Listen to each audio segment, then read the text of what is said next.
বিশ্বের একসময়ের শীর্ষ ধনী মাইক্রোসফটের সহ প্রতিষ্ঠাতা বিল গেটস স্বীকার করলেন 3বার বিবাহ বহির্ভূত সম্পর্কে জড়িয়েছিলেন তিনি।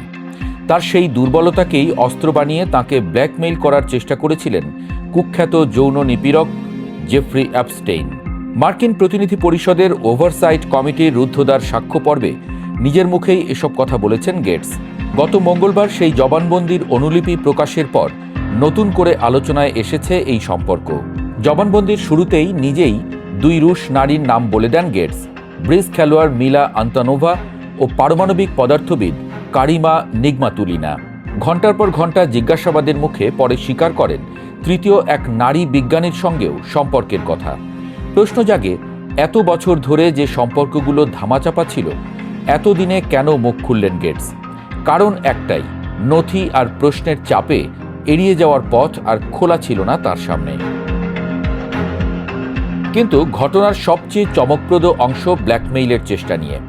গেটসের দাবি, সম্পর্কের তথ্য জানার পর অ্যাপস্টেইন এক উপদেষ্টাকে দিয়ে আবছা হুমকি পাঠিয়েছিলেন যাতে গেটস তাঁর সঙ্গে সম্পর্ক আবার জোড়া লাগান।